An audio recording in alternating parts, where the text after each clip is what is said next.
Over the past century and a half, humans have had an unprecedented impact on the natural world. Nearly half of the land on Earth is devoted to farming, with more acres being converted every day. Overfishing has also resulted in the UN reporting almost 70% of the world's fisheries are so heavily exploited that reproduction can barely keep up. This has led some scientists to predict a near total collapse of the seafood industry by 2050. In order to address this, many new forms of aquafarming are currently being developed, including fish farms. By 2018, fish farming has become a $78 billion industry that accounts for 50% of the world's fish production.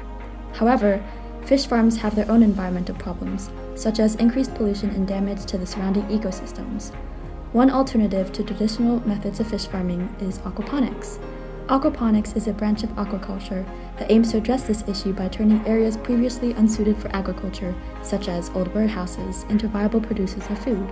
Aquaponics follows a steady cycle that highlights the symbiotic relationship between plants, fish, and water. The waste produced by fish feeds the microbes and worms in aquaponics habitats that convert the waste into plant fertilizer. An energy-efficient pump delivers the fertilizer-rich water to hydroponic grow beds located above the fish tank. Requiring no soil, these grow beds receive nutrients found in fish waste and nourish the suspended plant roots. The roots filter the water back down to the fish tank and provide healthy water for the fish.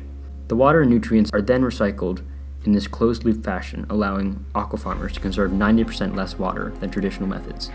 Water conservation is one of the many benefits of aquaponics. Compared to conventional commercial farming, aquafarming can utilize alternate energy systems such as solar, wind, and hydroelectric power. It can also grow 6 times more produce per square foot and produces both fish and vegetables rather than just one of those 2 streams of income. It is a low-maintenance system due to the simple necessity of monitoring the pH and ammonia levels of the water, as well as periodically cleaning its components. By replacing the soil used for crops with self-sustaining, hydroponically grown plants, aquaponics prevents the occurrence of pathogens and pest infestations. It also reduces the use of food miles by exporting produce to local markets and neighboring communities less than 5 miles from the farm. Aquaponic systems greatly rely on the type of fish and plants that are grown. Invasive species of fish tend to overwhelm the ecosystem, hindering its performance. Common species used in aquaponic systems include tilapia, trout, koi, catfish, carp, perch, barramundi, and goldfish.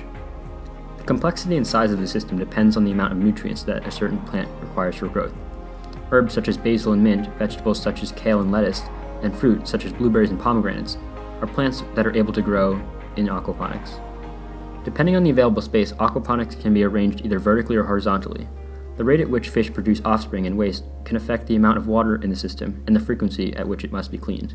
As the population increases, the need for more sustainable practices has never been more dire. Aquaponics is only one method of mitigation and adaptation that we have established towards solving our global food problem. The issue at hand isn't an easy fix, but as a global community, we must work together to develop new solutions. One way you can contribute is by educating yourself on current economic and environmental issues.